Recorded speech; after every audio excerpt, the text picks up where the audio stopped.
Ascendente para el juicio. ¿Dije algo equivocado, Rodrigo? Muy bien, perfecto. Bien, aquí acompáñame. Pasamos al siguiente protocolo. Les vamos a… En otra ocasión que nos invite la Escuela Judicial les prometemos llegar muy temprano y ahora sí explicarles a fondo el de discapacidad. Les vamos a dejar nuestro correo, cualquier duda que tuvieran al respecto nos pueden consultar. Desde, oiga, ¿cómo recibo esta demanda? Oiga, ¿cómo se desahoga esa prueba? Por cierto, la chica que preguntó acá para las personas con discapacidad auditiva, por ejemplo, con el nuevo sistema de justicia penal, nos enfrentamos a una situación muy peculiar, ¿no? Nos preocupamos por poner las salas muy bonitas, hacer como todo el protocolo, incluso los jueces de juicio oral o los jueces de control salen a veces con toga, en algunos lugares los he visto así y demás. O sea, nos hemos preocupado por todo eso, que funcionen las cámaras, que todo quede grabado, etcétera, etcétera, ¿no? Hay un pequeñísimo detalle que se nos olvidó, que las personas con discapacidad también acceden a la justicia penal, sea como testigo, sea como ofendido, sea como víctima, sea como acusado, como imputado, incluso como perito, ¿no? Y, por ejemplo, para las personas con discapacidad auditiva o para las personas sordas, y al intérprete en lengua de señas mexicanas, ¿dónde lo coloco? De manera que yo no les esté dando la espalda a ustedes para yo traducirle acá, porque qué falta de respeto, y además no sé qué le está traduciendo, qué le está interpretando más bien, de manera que tampoco le dé la espalda al juez y entonces lo tenga que ver de frente, me pongo de lado. Pero perdón, uno de los protocolos de la sala de juicio oral es que nadie puede estar de pie. Entonces el intérprete de lengua de señas mexicana se tiene que sentar, ¿y a quién interpreta? Y si tiene que quedar constancia en grabación, perdón, usted le tiene que dar vuelta a la cámara y la persona que está rindiendo su testimonio se me quedó acá atrás. ¿Dónde lo ponen? Pequeño detalle, ¿no? Ajustes razonables. Bueno, pues entonces tengo una tercera cámara que me permita que precisamente yo tenga aquí al juez, a la persona, la volteo, ¿no? A la persona a la que le voy a interpretar, al público, y una cámara acá enfrente que me está grabando, además de la que tengo allá y de la que tengo de este lado, para que entonces sea como todo circular. Entonces, aguas con eso también. Los ajustes razonables son muchos, les digo, y no va solamente desde las rampas, sino va desde un montón de temas. Creatividad solamente. Pongo una cámara. ¿Cuál? Pues hasta la del teléfono. Y en ese momento se deja constancia que precisamente porque es necesario se va a habilitar la cámara del teléfono Samsung, modelo tal, bla, bla, bla, que pertenece a fulana persona y que en ese momento van a extraer la grabación, ahí se va a quedar constancia de la grabación de la persona que está interpretando. ¿Es difícil? ¿Van a diferir la audiencia porque no tienen los medios suficientes? ¿Y la inmediatez?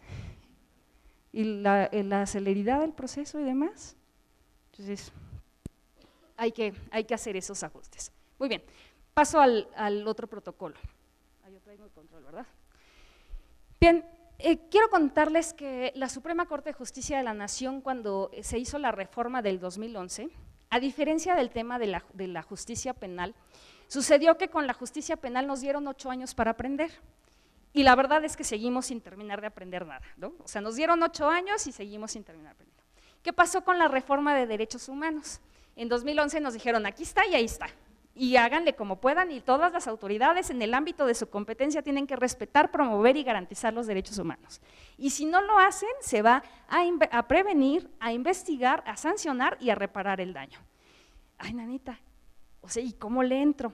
Tenemos ya los dos ejemplos. El que me dio 8 años para aprender y el que no me dio chance de aprender y que también estoy aprendiendo. Entonces los voy aprendiendo a la par, ¿no? Si es que me dedico al tema penal. Pero lo que no puedo dejar exento es no aprender derechos humanos. Ese es un punto importante. Ahora, dentro de los derechos humanos hemos entrado a las especificidades de los derechos humanos. Y tenemos que, bueno, los derechos que tienen niñas, niños y adolescentes no son similares en esta especificidad a los derechos que necesitan que se respeten y se garanticen a las personas con discapacidad, a las personas mayores, a las mujeres, a las personas indígenas, a los migrantes, a la población LGBT, a las personas privadas de la libertad, a quienes viven con VIH-Sida. Ya se nos volvió un mundo, ¿no? ¿Por qué? Pues porque el mundo es diverso, porque la población es diversa y porque el acceso a la justicia no puede ser neutral. Tengo que hacerla precisamente para la persona para la que estoy juzgando. Entonces, bueno, pues en la Suprema Corte de Justicia de la Nación dijeron, ¿cómo hacemos? Primero, para que las y los juzgadores, que ya les dijimos, lo tienen que hacer, lo hagan. Entonces, bueno, se les ocurrió decir, vamos a hacer una especie de protocolos, unas herramientas que les permitan saber sobre estos derechos. Pero nos encontramos con una valiosa noticia en la Corte, que esos protocolos no solamente los usan las y los jueces, sino también los usan los abogados litigantes, los estudiantes, los académicos, los defensores de derechos humanos. Hasta hace muy poco, el año pasado, nos encontrábamos con que los protocolos que habíamos impreso y que habíamos repartido a todos los juzgadores federales estaban bien bonitos en sus libreros. Y ahí, oiga, ahí tiene el protocolo. Ay, sí. ¿Y cuándo lo ha abierto? No, pero mire, ahí se ve bien bonito. Pues sí, pero ábralo, ojéelo, aprenda de él, ¿no? ¿Quiénes lo han usado más? Precisamente las y los abogados litigantes, y ellos han sido nuestros principales promotores, porque cada vez que lo señalan en sus demandas, en sus pruebas, en los alegatos, incluso en los alegatos de oreja, en los pasillos de los tribunales y demás, dicen, oiga, el protocolo de la Corte y el protocolo de la Corte, y bueno, y el protocolo de la Corte efectivamente ahí está. Entonces, primer punto, se trata de un documento, no es vinculante, no es obligatorio para las y los juzgadores, no para los federales y mucho menos para los locales. Pero ahí les va el punto importante, que sí es obligatorio en términos del artículo 1 constitucional, esto que les dije, respetar, promover, proteger y garantizar los derechos humanos, porque si no los van a sancionar. Con el uso y con la ojeada, con este tema que ustedes vean del protocolo, ustedes estarían aprendiendo a aplicar derechos humanos en situaciones muy particulares. Entonces, ese es el primer objetivo del protocolo, tener una herramienta que me permita juzgar cuando se me presenten determinados casos. En este momento tenemos 8 protocolos. Uno de ellos es precisamente el de discapacidad, otro es este de niñas, niños y adolescentes. Bien, aparte de todo esto, del panorama de los derechos humanos, ¿qué pasó en 2014 con respecto a los derechos de las niñas, niños y adolescentes? No quiere decir que antes este fenómeno no se diera. Sucede que en 2014, en noviembre del 2014, se emitió la Ley General de los Derechos de Niñas, Niños y Adolescentes. Antes existía una ley de protección de los derechos de niñas, niños y adolescentes. ¿Alguien sabe qué significó este cambio más allá del nombre? ¿Alguien tiene una idea? Bueno, sucedió que, supongamos que yo como mamá, y quienes son mamás, quienes son papás, les invito a que hagan este ejercicio. Yo como mamá tomo las decisiones por mi hijo y entonces siempre creo que mi hijo es de mi propiedad, ¿no? Y lo que hago es que niñas y niños entren en una posición de objeto y no de sujeto de derecho. Es objeto de derecho al que protegía, pero no sujeto de derecho. Ese fue el primordial cambio, que dijimos que esas personitas, desde los 0 años de edad, desde que nace, hasta antes de que cumpla los 18 años de edad, esa minoría de edad, tiene una categoría especial por su edad. Niña, niño y adolescente hasta antes de los 12, niña y niño hasta antes de los 12, después de los 12 y antes de los 18, adolescente. En mi opinión muy personal, y eso lo hemos dejado plasmado recientemente en un libro que sacamos sobre la evolución de los derechos de niñas y niños, mi opinión muy personal es que los adolescentes solo existen en el ámbito urbano, clase media para arriba. ¿Por qué se los digo? pues ustedes volteen a ver a las niñas y a los niños del ámbito rural en una clase más baja de la media, clase, digamos, en situación de pobreza, y esos niños inmediatamente pasan de ser niños a ser adultos, muy rápido, ¿no? No pasan por ese tema de la adolescencia, porque tienen que trabajar, porque se tienen que hacer responsables, porque ya se casaron, porque infinidad de situaciones. Entonces, la adolescencia sí también es un tema ahí medio complejo, pero hoy ya dijimos en la Corte que los adolescentes que son juzgados en el sistema de justicia penal sí pueden tener prisión preventiva, igual que la tiene un adulto, nada más que solamente son 5 meses el máximo, ¿no? Porque se supone que debería de tener mayor celeridad el procedimiento penal para adolescentes. Y si ustedes se van fijando en la ley y en la propia práctica, la forma en que nos comportamos con niñas, niños y adolescentes a veces es bien ambigua, ¿no?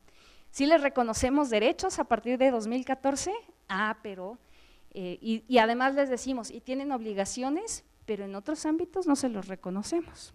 Entonces, este fue el cambio sustancial del 2014. Entonces, esta es la razón del protocolo. 1, explicar el tema de los derechos humanos, y 2, explicar qué significa tener a personitas de distintas edades queriendo acceder a la justicia, o que cuando se involucran sus derechos le tenemos que tomar en cuenta sus opiniones y sus decisiones en los asuntos que les afecten. Y ojo, a quienes me digan en este momento que en un divorcio voluntario, como la mamá y el papá, o las mamás y los papás, ¿no? Porque hablamos de distintas formas de familias, ya se pusieron de acuerdo quién se va a quedar con la custodia y quién va a convivir con la niña y el niño, y me dicen, no cité a la niña o al niño para que emitiera su opinión, mal, están violando derechos de niñas, niños y adolescentes. Los papás se podrán poner de acuerdo en el divorcio, pero ojo, la ley es muy clara, cuando se involucren los derechos de niñas y niños les tengo que preguntar, y me dirán, ¿y cómo le pregunto a un bebé de 3 meses de edad? Bueno, pues para eso tenemos especialistas. Ojo, porque la cantidad de especialistas que necesitamos en el ámbito judicial a veces no nos alcanzan. Pero les paso un tip que acabo de aprender precisamente de un juez administrativo en Naucalpan. Dice, pues como en mi tribunal no está el perito, yo, por ejemplo, le pido apoyo al hospital de perinatología. Dice, pues ahí hay un montón de gente, ahí que me ayude, y vía oficio, y le mando los medios de apremio, que si no me auxilia dentro de los próximos 3 días, le voy a poner una medida de apremio, y verán si el especialista en perinatología no viene rápido. Me dirán, oiga, voy a llenar de trabajo al de perinatología. Honestamente, ¿cuántos asuntos le van a mandar al hospital de perinatología? Digo, nuevamente entro en este tema, no es un asunto de recursos, es un asunto de creatividad. Y eso hacen los derechos humanos también. En lugar de que yo tenga una visión así del derecho, entonces me hizo una visión periférica y yo miro para un montón de lados y no solamente me vuelvo el especialista en derecho, le tengo que hablar a otras disciplinas que me auxilien porque no lo sé todo. Entonces, muy importante. Me voy a apurar. El protocolo va armado como de distintas maneras. Por un lado, primero explicarles precisamente qué es una niña, qué es un niño y qué es un adolescente y sus distintas etapas de desarrollo, ¿no? Es decir, precisamente para que nos demos cuenta qué tiene que suceder en la primera infancia, de los 0 a los 3 años de edad, la segunda infancia de los 3 a los 5 y después ya qué tengo que hacer con la infancia de los 5 a los 8 y después de los 8 a los 12 y después con los adolescentes. No sé si ustedes han visto este tipo de revistas de qué tareas le puedo empezar a dejar a las niñas y a los niños para que se vayan haciendo responsables. Entonces le decimos, bueno, a los 3 años ya le podemos decir que deje su ropa en un determinado lugar. Incluso que si ya camina y carga cosas, que incluso tire el pañal en el bote de basura. Y lo hacen los niños, ciertas cuestiones y lo vamos acompañando a las obligaciones. Así acá lo vamos diciendo, el desarrollo va de esta manera, ¿no? Lo vamos explicando.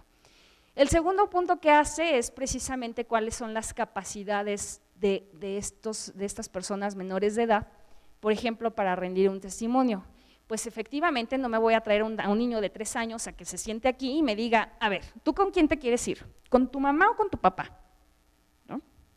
Porque me va a suceder lo que seguramente les ha sucedido de manera frecuente.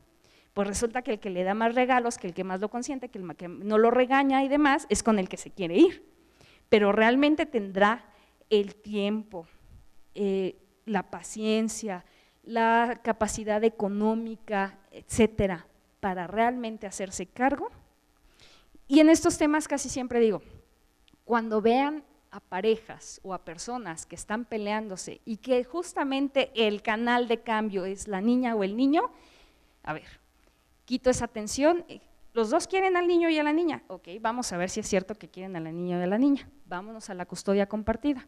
Usted lo tiene de miércoles a sábado y usted lo tiene de domingo a martes. ¿Qué hace esto? Pues que ambas partes se enteran qué significa correr a la guardería o correr a la escuela, hacer tareas, conseguir el mapa que le encargaron en la escuela a las 12 de la noche, si se enferma, llevarlo a la clase de fútbol, que si se puso de acuerdo, que si llevó a la amiguita a comer a la casa, y así esa custodia compartida nos enteramos ambas partes se enteran de lo que significa la crianza, el cuidado, la guía, ¿no? El cariño incluso. Porque cuando se lo dejamos, bueno, sí, la mamá lo tiene de lunes a viernes y los sábados el papá pasa por él a las 9 y lo entrega a las 8 y el domingo otra vez lo tiene a las 9 y lo entrega a las 8. Pues así es literal un objeto, ¿no? Aquí está, ya te lo traje, ¿no? Y nunca se preocupó por todo lo demás del cotidiano de la vida del niño y de la niña. No todos los casos se puede hacer eso, pero habrá que analizar en materia familiar este tipo de custodia compartida y verán cómo se acaban los problemas de no te lo doy, si te lo doy, lo regreso, no lo regreso. No todos, o sea, sí, pero sí una gran parte, ha funcionado en otros estados. Bien, todas las características tienen que ver con entendimiento, con las emociones y demás. Déjenme pasar aquí, a esta parte. Hay 4 principios básicos que nos habla la Convención de los Derechos del Niño que tenemos que atender precisamente para garantizar el acceso a la justicia y respetar los derechos de niñas, niños y adolescentes. Interés superior del niño, no discriminación, el derecho a opinar en todos los asuntos que le afectan y que sean debidamente tomadas en cuenta sus consideraciones o sus opiniones, el derecho a la vida, a la supervivencia y al desarrollo. Este protocolo, a diferencia del de género, como lo verán mañana, no trae manera de checklist, ¿no? Pero cuando ustedes cumplen estos 4 principios, ustedes sí están juzgando con perspectiva de niñez. Cuando ustedes dejan de cumplir uno de estos 4, olvídense, ustedes están juzgando para otra persona, en otro ámbito, pero no están juzgando con perspectiva de niñez. Ojo, como recomendación, les sugiero que lean la Recomendación General 14 de la Convención de los Derechos del Niño. Porque es muy fácil, yo puedo agarrar y decir, atendiendo al interés superior de la niñez, ese que ya existía en el artículo 4 desde 1996, atendiendo al interés superior de la niñez, determino que es mejor que el niño viva con su abuela, ¿no? Ni con la mamá ni con el papá, con su abuela. No me digas. Y entonces uno ojea el resto de la resolución y dice, ¿y cómo llegó a la conclusión atendiendo al interés superior de la niñez que será lo mejor? Todo mundo me alega el interés superior de la niñez, pero la verdad es que nadie sabe cómo se mastica el interés superior de la niñez. Entonces, a mí sí me interesa que sepan cómo se hace. Recomendación General 14 de la Convención, del Comité de los Derechos del Niño, del Comité de los Derechos del Niño. Recomendación General 14 del Comité de los Derechos del Niño. Me va llevando de la mano. A ver, en primer lugar, le preguntaste a la niña o al niño, Ok, ¿atendiste a su edad, a sus circunstancias y demás? Y tengo un compañero que me dice, no, pero no le vamos a tomar en cuenta todas las opiniones porque los niños son bien caprichosos o los niños mienten. Bueno, si yo empiezo con esa serie de prejuicios, ya perdí. Lo que tengo que empezar es, a ver, ¿me podría estar mintiendo el niño? Está muy de moda este asunto de la alienación parental y no se diga con el caso de Mireya y los niños, ¿no? Es decir, debo contar con los especialistas. Ustedes tienen un centro de convivencias, tienen psicólogos y demás. Y ojo con los psicólogos, porque si los psicólogos se equivocan en un dictamen, en un acompañamiento, en la toma de un testimonio y demás, pues también están entrando en un asunto de responsabilidad. Entonces hay que ser como muy cuidadosos también en las otras disciplinas para el trabajo que se está haciendo, ¿no? Y la otra es, ya estamos entrando también en un terreno en donde estamos combinando disciplinas y en donde entonces también debo de solicitar peritajes con perspectiva de género. ¿Por qué? Porque si tengo un agente dentro de la familia que me está presionando al niño a decir una determinada cosa y efectivamente el niño se ve influenciado por esa opinión y va y rinde el testimonio así, entonces yo a través de un peritaje sí le puedo preguntar al psicólogo, ¿ese niño es realmente su opinión o está siendo influenciado? No es mi área de especialidad, pero platicando con todos los especialistas que nos ayudan en este momento a actualizar este protocolo, sé que con distintas pruebas se puede saber si hay un asunto de influencia, si hay un asunto de temor, si hay incluso un asunto de fantasía de la niña o del niño. Entonces sí hay pruebas y para eso tengo a los especialistas.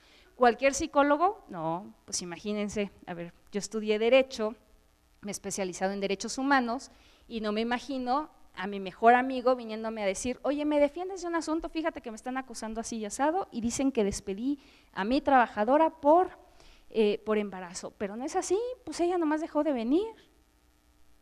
Y me dice, a ver, Nadia, tú ve y defiéndeme. Yo honestamente, aunque estudié Derecho Laboral en la universidad, no me siento la persona más competente de ir a hacer una defensa en materia de derecho laboral, ¿no?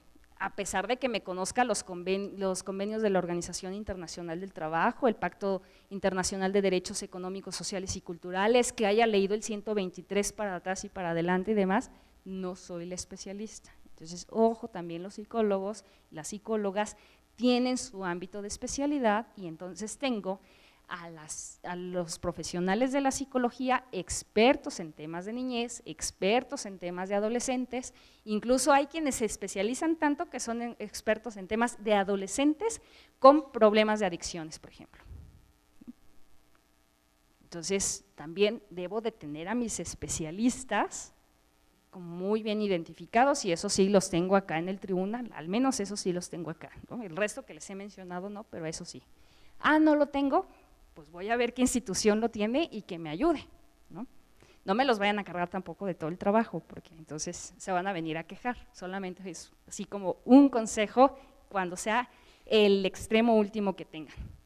Bien, si ustedes no tomaron en cuenta todo esto y no atendieron al interés superior de la niñez, ponderando efectivamente que era lo mejor y me lo vienen razonando, ya sea en la valoración de la prueba o en los considerandos de la resolución o algo así, no tomaron en cuenta el interés superior de la niñez. Esta recomendación general 14 que les digo, que les invito a leer, los lleva de la mano a atender en materia judicial y administrativa cómo se atiende el interés superior de la niñez. Y entonces ya, no me hacen cuentos. No discriminación tiene que ver primero con que me quito todos estos prejuicios, les decía, no todos los niños mienten, no todos los niños son fantasiosos, no todos los niños reaccionan de la misma manera, ¿no? Si decían, por ejemplo, si una niña fue, el ejemplo Dafne en Veracruz, ¿por qué no corrió con sus papás a acusar que la habían violado 4 chicos en Veracruz? Y podríamos sacar aquí muchas hipótesis, le dio pena, le dio miedo y demás. Pero allá había una muy fácil que se nos podía ocurrir, Dafne estaba mintiendo. Dafne estaba mintiendo. ¿no? Primero les dijo que sí a los chicos, ya después de que estuvo con ellos, se arrepintió, se sintió mal y dijo que no, en venganza contra los chicos. Eso es discriminación. Pensar qué estaba sucediendo con una adolescente y pensar que todas las personas tienen que reaccionar de la misma manera es absolutamente falso, ¿no? La forma en que anímicamente y emocionalmente enfrentamos las situaciones es muy distinta. En mi caso yo les podría decir, cuando me caigo me pego, no me quejo, no digo ay, me muero de la risa. Y podría estarme revolcando del dolor, pero estoy riéndome. Ah, no es cierto, no te pegaste, pues si te estás riendo. Bueno, y la persona que sabe que sí me pegué y sí me duele, nada más que mi forma no es ni llorar, ni quejarme, ni nada, me estoy riendo. Ustedes imagínense cómo reaccionan ante distintas situaciones, ¿no? Entonces, lo mismo pasa precisamente con la niñez y con la adolescencia. El derecho a opinar en todos los asuntos que les afectan y que son deben ser tomadas debidamente en cuenta sus opiniones. Este ejemplo tan sencillo que les ponía, claro, los papás ya se pusieron de acuerdo, mamá y mamá, papá y papá, ya se pusieron de acuerdo en quién se queda con la custodia. Perfecto, ok, ellos ya están de acuerdo. Llego con la niña y con el niño, le decimos, oye, fíjate que aquí estuvieron tus ascendientes, tus papá, tu mamá o como les diga, y dijeron que pues tú te vas a quedar con tu mamá, que tu papá te va a ir a visitar en tal fecha. ¿Estás de acuerdo? Y entonces dejamos que se exprese libremente. Ojo, nuevamente me acompaño de mi especialista. Si yo juez me hago acompañar solo por mi secretario de acuerdos y no tengo a ningún especialista alrededor, ese testimonio puede ser nulificado porque no le di un sistema de apoyo a esa persona, a ese niño, a esa niña, a ese adolescente, para que emitiera su opinión. Ahora, ¿cómo lo tomo en cuenta? Como ustedes hacen con todas las pruebas, ¿ok? Recabo todas mis pruebas y entonces voy valorando y voy diciendo, a ver, en el testimonio yo percibí como esto. Con el niño y la niña, bueno, tengo el dictamen que me emite o la opinión que me emite la psicóloga o el psicólogo. Tengo todo eso. Considero, después de que vi todo esto y tomando en cuenta la opinión del niño, que la opinión del niño se respeta. Considero que a pesar de que el niño vino a comparecer aquí, no es prudente tomar en consideración esa opinión porque se encuentra en una situación de riesgo. Porque manifestó que siempre que se quedaba con su mamá, la dejaba a cargo de su abuelita y su abuelita todo el tiempo le pega o le grita. Es una situación de riesgo, a pesar de que se quiera quedar con su mamá. Y le puedo emitir una recomendación a la abuelita para que no le pegue, pues no nos parten del proceso, ¿no? No puedo hacerme cargo de esa parte. Entonces me hago cargo de las partes que están en el procedimiento. En materia penal es todavía aún más delicado cómo tomo los testimonios, ¿no? No se digan los temas de abuso sexual o de violación, pues bueno, lo que debo de hacer es llevar a los especialistas, pero además tomar las pruebas como una prueba anticipada. ¿Y hago comparecer 15 veces a esa niña o ese niño? No, una sola vez, para eso tengo los medios.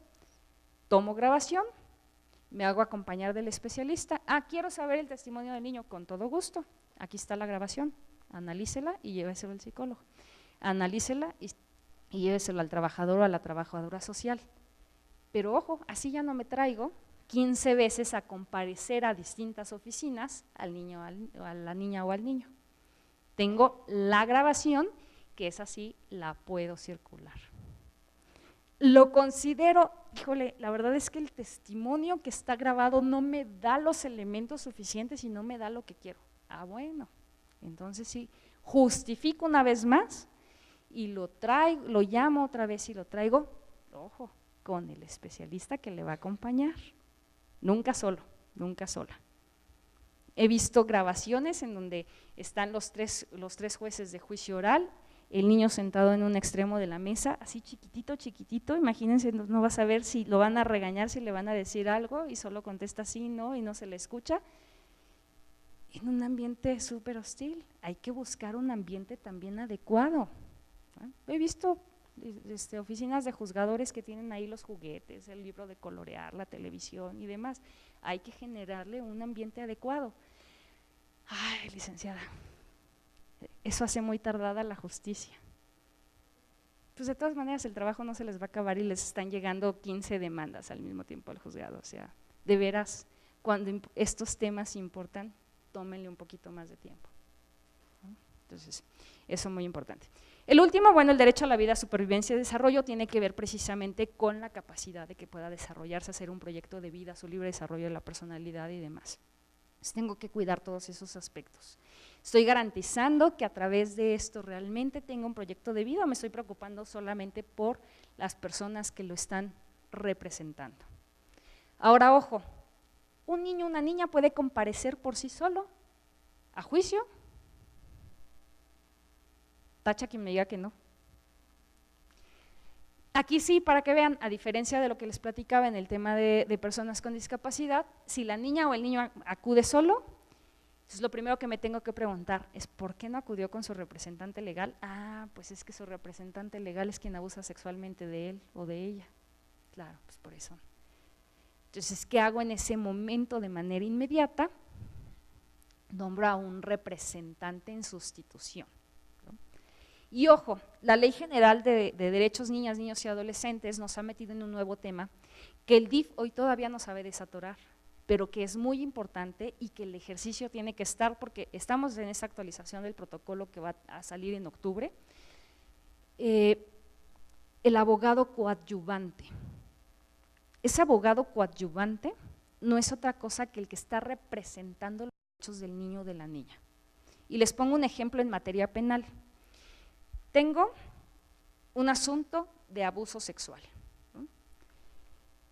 Y tengo el abogado que contrató la mamá como el abogado victimal, digamos. Tengo al defensor de oficio y tengo al abogado coadyuvante. Del otro lado, tengo a la fiscalía y tengo además al acusado y a su abogado defensor. Ya tengo ahí un montón de abogados, ya tengo 5 por lo menos si los cuento, ¿no?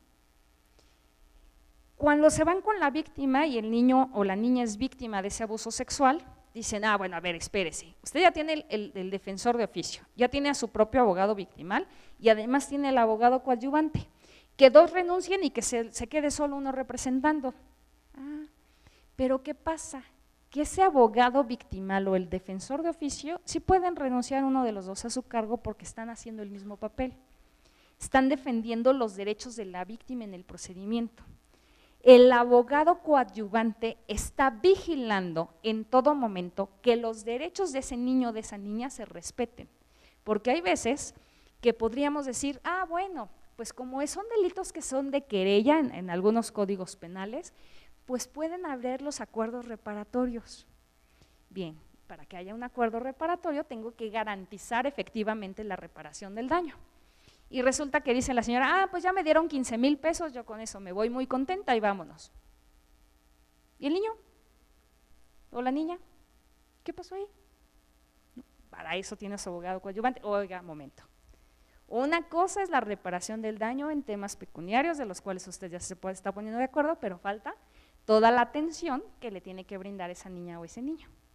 ¿Se fijan por qué es tan importante ese abogado coadyuvante? Porque ese no puede renunciar a nada, porque está para defender derechos de niñas, niños y adolescentes. ¿Quién pone ese abogado coadyuvante? Para su buena noticia no lo pone el tribunal, no lo pone la Defensoría de Oficio, lo pone la Procuraduría de Protección de Niñas, Niños y Adolescentes. Ahorita no recuerdo específicamente el artículo, pero está en la Ley General de Niñas, Niños y Adolescentes. Es primordial la función de ese abogado coadyuvante. Entonces, para que vean que en los procesos, en un procedimiento familiar también tendrá que ser el abogado coadyuvante, claro que sí, en un procedimiento administrativo también, en cualquiera el abogado coadyuvante. ¿A quién se lo pido? A la Procuraduría de Protección de los Derechos de Niñas, Niños y Adolescentes. Al día de hoy, la Procuraduría dice, pues no tengo abogados suficientes. Pues mire, a ver cómo le hace. Pero aquí dice que me lo tiene que nombrar. Ahora, ojo, podré suspender la audiencia, diferir la audiencia, señalar fecha para el desahogo de prueba en otro momento y demás. No, pues también la falta de, pues tendré que avanzar. Para eso como juzgador, como juzgadora, como operador jurídico, como secretario de acuerdos, como actuario, como lo que sea, que en el papel que esté jugando, pues tengo que seguir, ¿no? O sea, tampoco lo puedo parar, pero sí les quiero llamar la atención en este punto que ya existe esa figura y que esa figura es importante. Igual de importante en los procedimientos penales como en los familiares o en los civiles, en los administrativos, incluso hasta en los asuntos agrarios, ¿no? Es importante. Bueno, pues creo que antes de que ustedes me corran, voy a empezar a concluir.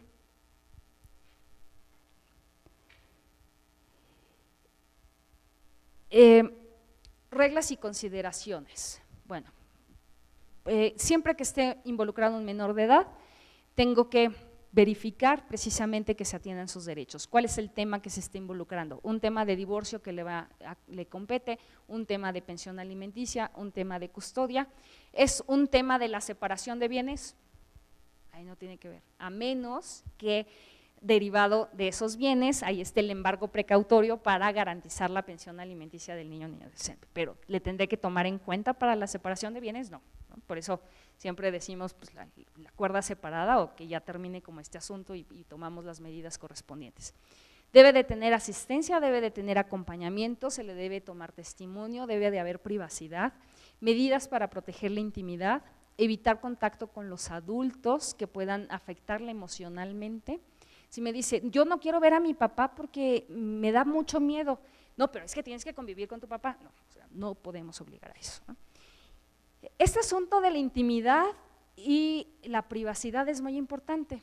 Hay una polémica muy grande en el tema del operativo mochila, llamémoslo así. Vamos a revisar las mochilas de las niñas y de los niños, ¿no? ¿Es eso ilegal? ¿Atenta contra la intimidad y la privacidad de las niñas y los niños? La verdad es que no, porque entonces ponderamos derechos. Frente a la intimidad y a la privacidad de niñas y niños también está su seguridad. Y no solamente la seguridad de niñas, sino de toda la comunidad estudiantil. Entonces, a ver, voy a hacer el operativo mochila respetando los derechos de niñas, niños y adolescentes. En primer lugar, no daño la privacidad y la intimidad. ¿Cómo hago eso? Pues no tengo el mecanismo así ultra sofisticado para tener un detector de metales o un detector de droga y demás. Bueno, tengo que revisar mochila por mochila y abrirla. Bueno, en primer lugar, lo hago en un espacio donde nadie más pueda ver. Lo paso a ese área, incluso están haciendo una fila. Pues lo pongo como más alejado. Más o menos por donde está la primera fila me esperan los que están formados y aquí yo hago la revisión de la mochila. ¿Le encuentro algo? Pues no agarro el paquete y le digo, ajaja, te caché, aquí traes un paquete sospechoso. No, me lo llevo a la dirección, hablo con él y le pregunto, oye, ¿qué es esto?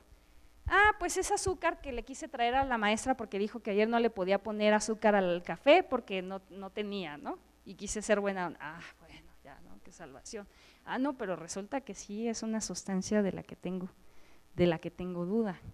Ojo, no le hablo a la policía, ¿no? Me lo quedo, le digo al niño que pase a la escuela y ya una vez, entonces ya que lo tengo ahí, sí le hablo a los papás y le digo, me acabo de encontrar esto, necesitamos platicar con usted y entonces sí ya llamo a la policía y que se haga la investigación. Y así no violo la presunción de inocencia y un montón de cosas. Ojo, hay que ser bien cuidadosos para que vean que no es nada más de, pues sí, pongan ahí a 2 personas que pongan a revisar las mochilas y demás. Segunda regla, lo debo de dejar como muy transparente y por escrito, que todo mundo sepa que ese operativo mochila sí va a funcionar. Entonces paso las reglas por escrito, las firman, están de acuerdo. Bueno, están ahí publicadas en una cartulina, escritas a mano, en un pizarrón, como lo quieran, ahí están. Son transparentes, nadie me puede venir a alegar, no, usted no le puede revisar la mochila a mi hijo. Bueno, aquí están estas reglas. Usted no se quiere someter, bueno, pues entonces ahí sí me voy a ver en la necesidad de que su hijo entre sin mochila, no que no entre su hijo, que entre sin mochila. Ojo, porque si yo le niego la entrada a su hijo, el amparo se me viene de inmediato y me van a decir violación al derecho a la educación. Entonces, su hijo entra sin mochila, entra solito. ¿Y en dónde va a anotar? Aquí le regalamos una hoja, usted no se preocupe. ¿Y en qué va a leer? Ahorita comparte el libro con su compañero, ¿no? Punto. Pero no le niego la entrada. No, y luego con APRE también se me viene encima, discriminación, olvídenlo. Entonces, hay reglas, no, hay que seguirlas así. Ojo porque este tema de niñas, niños y adolescentes sí nos ha metido en un problema. Pero en un problema que se puede resolver y que por eso dijimos, le reconocimos derechos. Bueno, cuando van a participar les tenemos que informar, ¿no? Juanito, Pedro, María, Verónica, te informo que estás aquí porque hay un procedimiento de divorcio de tus papás, no sé si lo sabías, y queremos preguntarte un par de cosas que nos parecen importantes. ¿Estás de acuerdo? No, pues sí. Mira, te presento a Rodrigo que nos va a asistir, te presento a Lina, bueno, Lina ya se nos fue por allá, te presento a Lina que es la psicóloga, ¿te parece que estén aquí? Van a ayudar precisamente. No, pues sí. No, la verdad es que Lina me cae muy mal, mejor que se salga. Bueno, nada más que es muy importante que Lina esté presente porque es la psicóloga y demás. Hay que hablarle como, hay que tratar de convencerlo, de disuadirlo. No hay que obligar, ¿no? Hay que convencer. Brindar asistencia, eso sí, es primordial. Verificar que la persona que la acompaña y no sea la que le involucre en el juicio o no le cause un perjuicio.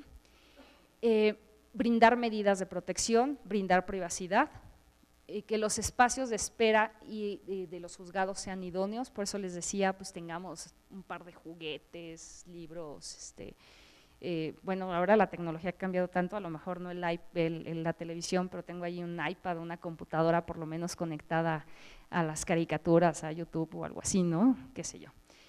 Que la temporalidad y la duración pues sea adecuada, no voy a tener, cité a la hora de la audiencia a las 10, pero como vengo muy retrasado con las otras pruebas, pues la verdad es que ahí espérenme y lo termino recibiendo a las 2 de la tarde. Prioridad, ¿no? Perdón, tengo que pasar a este niño al testimonio, termino rápido y continúo con los demás. Y las periciales, bueno, son muy importantes precisamente porque son la opinión del especialista que van a dejar constancia en el expediente. Y bueno, creo que hasta aquí me quedaría para no excederme más tiempo. Quedo para si tienen alguna cuestión, queja, sugerencia y pues muchísimas gracias.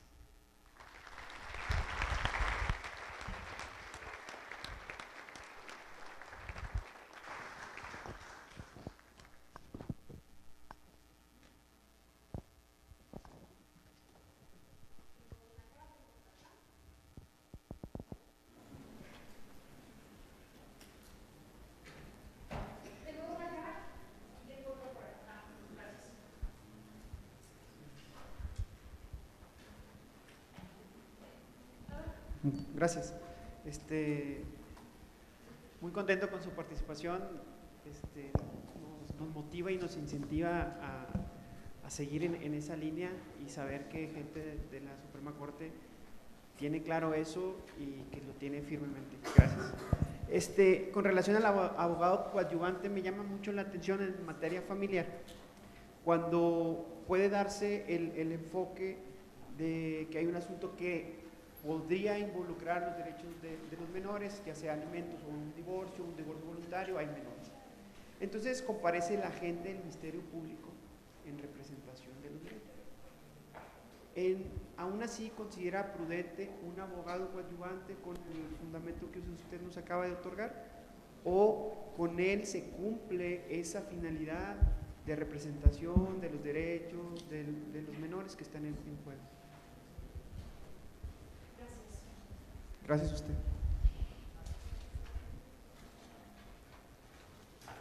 Sucede lo mismo que con los abogados. El Ministerio Público, por ejemplo, en materia de amparo, pues lo llamo para todos los amparos, ¿no? Y tengo un solo Ministerio Público para 2, 3, 4, 5 juzgados y demás, ¿no?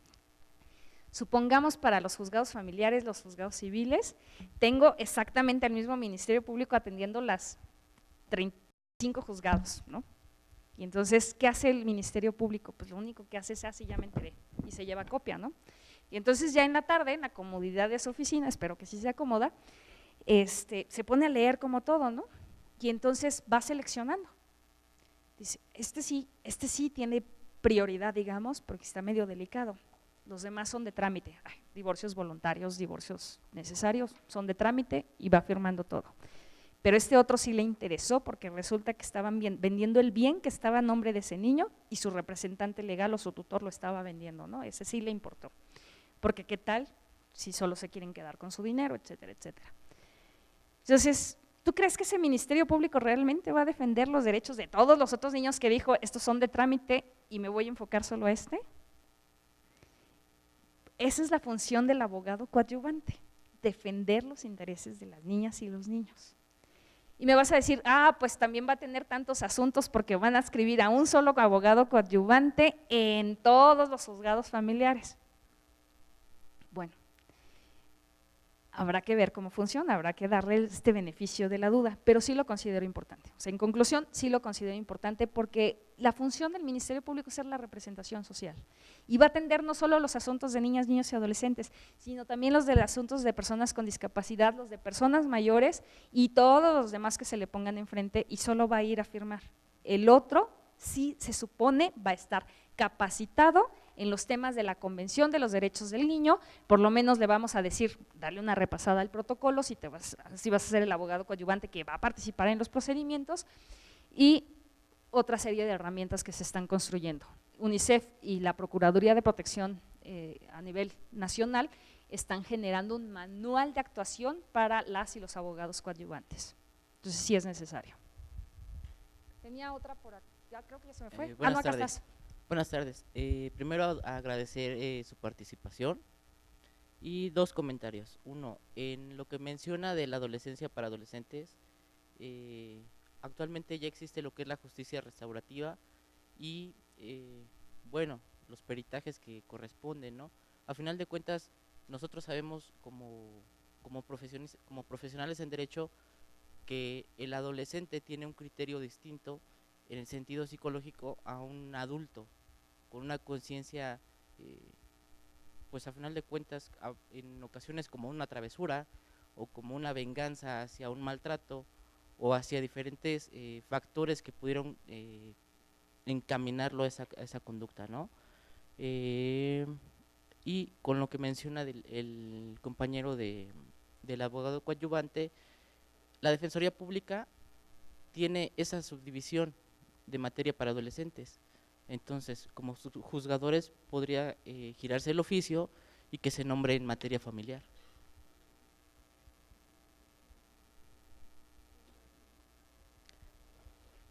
A ver, lo del abogado coadyuvante, lo que es la Defensoría Pública dentro del Estado de México, tiene la división como tal de justicia restaurativa para adolescentes.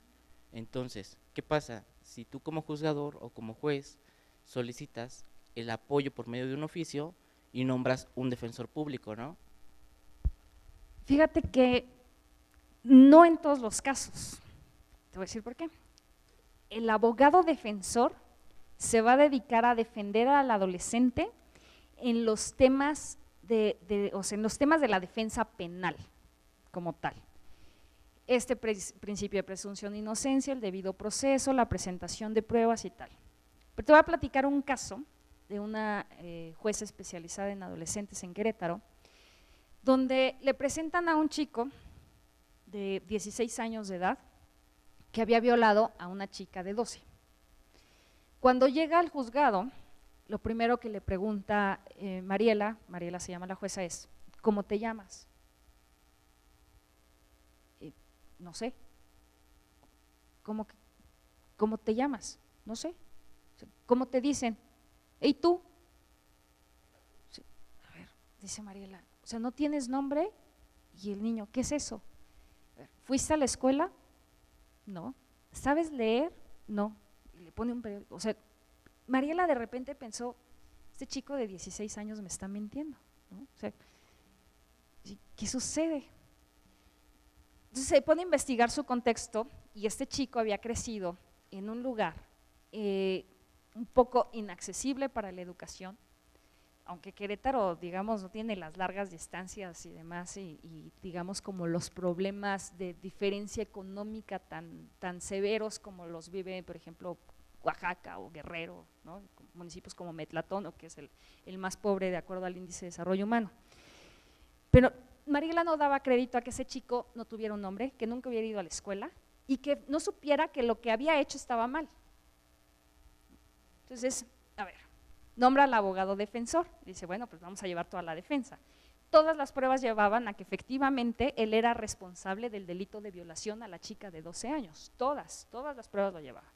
Pero resulta que de este lado tenías un montón de derechos que nunca se le habían garantizado a este chico. Derecho a la identidad, derecho a la educación, derecho al desarrollo, a la supervivencia. O sea, literal, lo podríamos decir así, este chico había crecido como un salvaje, ¿no? Entonces, el abogado defensor no se iba a poner a decir, bueno, y ordeno que en la sentencia además lo inscriban en el registro civil y tenga derecho a un nombre, que se le reconozca su nacionalidad y que además, bueno, se le mande a la escuela y demás, ¿no? ¿Eso quién lo iba a vigilar? El abogado coadyuvante.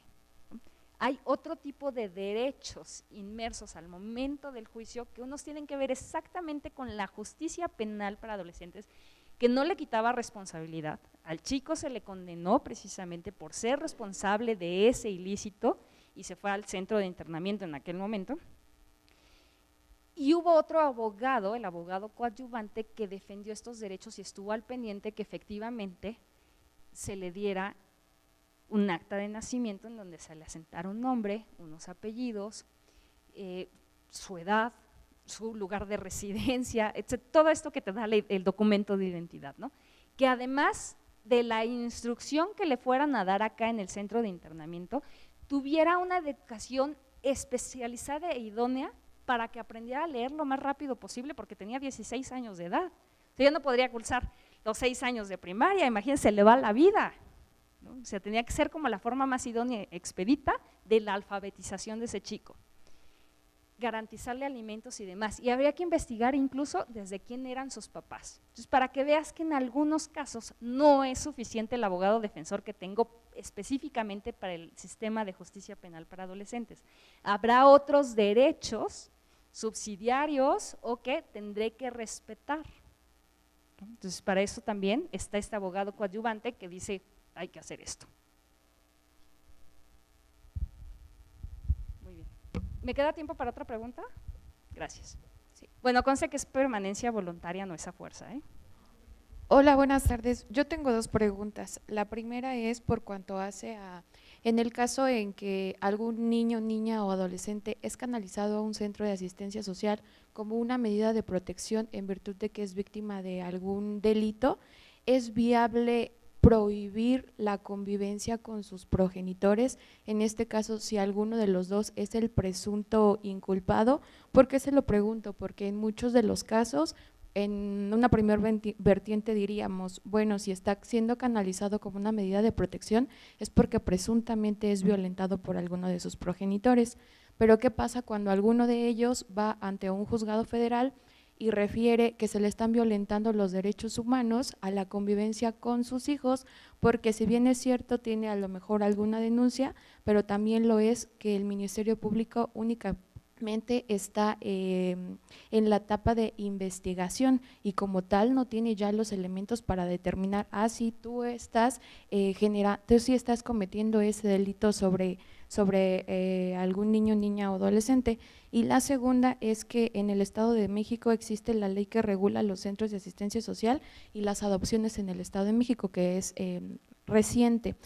En el artículo 24 establece que el Ministerio Público tendrá el término de 10 días para realizar las diligencias básicas en atención a cuando algún niño, niña o adolescente es canalizado a un centro de asistencia social, y en ese término de 10 días podrá realizar la reintegración con algún familiar o alguna red de apoyo. Si en esos 10 días vence el término y no ha sido posible esta reintegración, el DIF tiene 10 días siguientes a realizar igual esta función y si no es posible reintegrarlo con algún familiar o alguna red de apoyo, entendiéndose por red de apoyo alguna persona que no tenga un vínculo consanguíneo, entonces el DIF adquiere una guardia y custodia, una tutela, y para en su caso provisional y en su caso ya para iniciar el trámite de adopción. Mi pregunta aquí es también, ¿no se estarán violentando esos derechos tanto a niños como en este caso a familiares? ¿Por qué? Porque pues también en esos 10 días no se pueden agotar ni siquiera las diligencias básicas por la escasez de personal, por el trabajo excesivo, porque si bien es cierto el Ministerio Público cuenta con auxiliares como lo es psicólogo, trabajadores sociales y demás, también lo es que la población y demás no le permite al psicólogo, trabajador social o similar, aún con medida de apremio, que rindan los informes en los términos solicitados. Gracias. La pregunta es muy larga y la respuesta es así de larga también, pero voy a tratar de contestarte como muy sintéticamente. En primer lugar, DIF es autoridad, ¿no? Y yo te puse aquí que lo que tienes que hacer es brindar medidas de protección a esa niña o ese niño. Una medida de protección es precisamente esta, no va a tener convivencia con sus ascendientes precisamente porque se encuentra en una situación de riesgo. Supongamos, vas a tener distintos casos, ¿no? Desde que la denuncia la fue y la presentó el mismo niño o la niña que dijo, en el DIF me van a ayudar, que lo hizo la abuela, lo hicieron los vecinos, lo hizo la maestra de la escuela, porque es la que se dio cuenta, y resulta que el que ejerce un abuso, supongamos, en contra del niño, es el papá o la pareja sentimental de la mamá, por decir algo, ¿no? Y resulta que la mamá sí lo sabe o no se había dado cuenta, pero tiene miedo, se encuentra como muchas situaciones. Entonces tú tienes como estos 10 días sí te sirven para tener como un mapeo, ¿no? ¿Qué tiene que emitir el acto de autoridad para que precisamente el juicio de amparo no proceda a favor de quien está solicitando la suspensión o la ilegalidad de ese acto de autoridad? Que tú como DIF fundamentas y motivas esa medida de protección, ¿no? Resulta que ya tuvimos una entrevista y aquí tenemos el testimonio del niño. Ojo, también lo debes de dejar grabado, porque cualquier autoridad te lo va a pedir. Y es lo mismo que te estoy diciendo, no vas a trasladar de oficina a oficina que relate lo mismo al niño o a la niña, porque si no luego sufrimos este asunto de Veracruz. Nuevamente traigo a colación Veracruz porque es muy ejemplar esta resolución. Dice, es que la chica cayó en contradicciones. Pues claro, si lo cuentas 15 veces, seguramente en algún momento te vas a acordar de más cosas, te sientes en más confianza y entonces dices todo o solo dices una parte, es decir, pues sí se puede caer en contradicciones, ciertamente. Lo mismo cuando yo voy y le cuento un chiste, a lo mejor con estas amigas sí le cuento una parte, pero esta como me cae gorda, pues nomás le cuento la mitad, ¿no?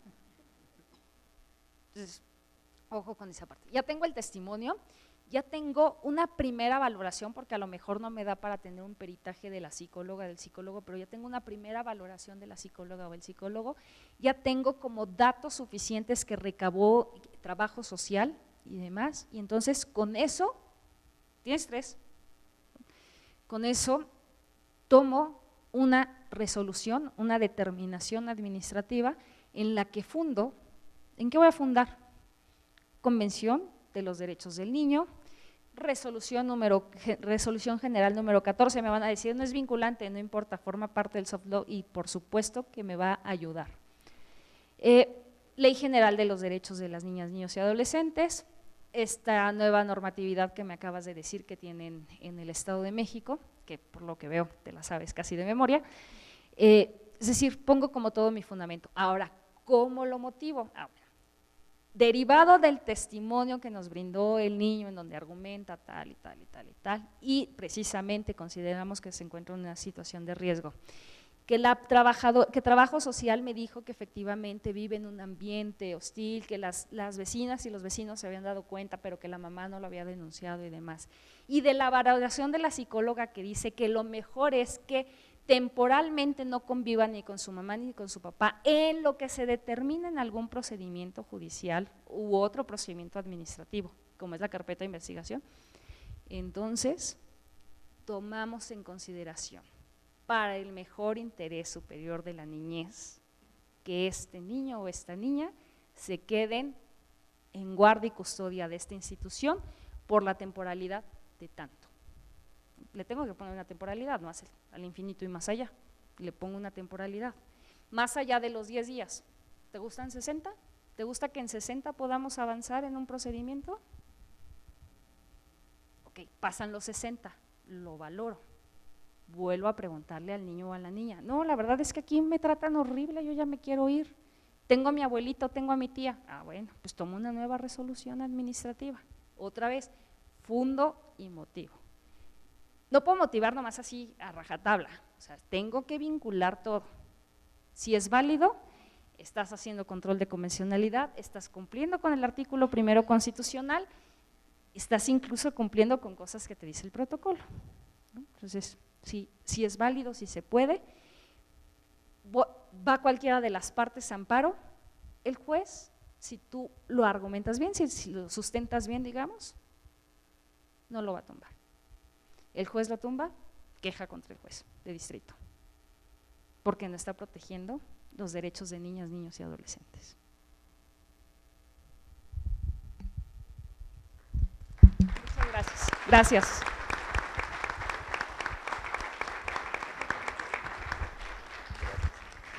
Agradecemos la intervención de la licenciada Nadia y del licenciado Rodrigo, y en este momento invito al doctor Víctor Manuel Rojas Amandi para que haga entrega de los siguientes obsequios. Al licenciado José Rodrigo Chan Cua.